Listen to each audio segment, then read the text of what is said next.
sentiments made by the government-allied MPs during the launch of Defense Cabinet Secretary Aden Duale's book are anything to go by. Kenyans are on their own in regard to the controversial finance bill that could likely make the already struggling Kenyans suffer even more. With the fact that government does not lose, I also want to assure you that even the finance bill will pass. Government does not lose. Some of the contentious issues in the bill include the introduction of a 3% contribution by all employees to finance the affordable housing projects, an application to increase the turnover tax from 1% to 3%, and the increase in the VAT rate on petroleum products from 8% to 16% are among the suggested amendments within the finance bill that seemed to impact the livelihood of many Kenyans who are now calling for a review before considerations. Of our concern to us as employers is the shrinkage in the formal sector employment and our inability to create jobs in a country that desperately needs jobs for her youth. So that engagement is a strategy that FK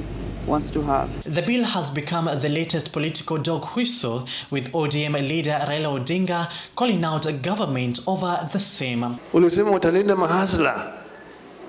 Sasa mama mboga ananyanyaswa kwa mboga yake pale mpaka utoe ushuru. Kijana hasla ameanza biashara kidogo hii ya ICT anatoza ushuru. Haya yote ni sababu sisi tumesema hiyo sio sawa.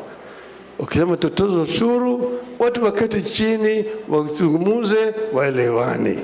This comes even as the Coast Consortium of NGOs that include human rights activists and faith-based organizations have decried failing policies in existence supposed to drive a sustainable nation in matters of economy. What we are seeing right now by the hustler government through different approaches and avenues to overburden us with taxes, a country and citizenry that is already overburdened with taxes.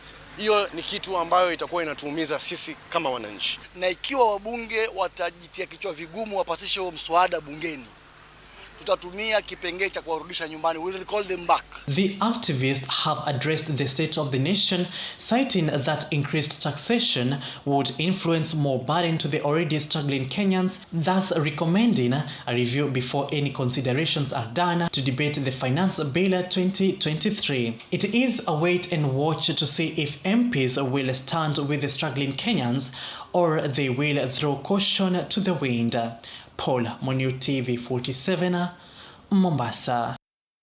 And still on the same matters, Azimio coalition leader Raila Odinga has called for a review of tax proposals in the Finance Bill 2023, terming it as punitive to Kenyans. And as Apollo Kamau reports, Raila Odinga faulted the Kenya Kwanza regime for failing hustlers through high taxes. The opposition leader has now called for talks on the proposals on a day Kenya Kwanza vote to marshal its numerical strength in parliament to have the bill passed when the time comes. The Finance Bill 2023, awaiting public participation and approval by Parliament, is proving to be an acid test for President William Ruto's regime, with opposition leader Raila Odinga faulting the Kenya Kwanza regime for forgetting its hustler support base that propelled them to power. Ulisema utalinda mahasla.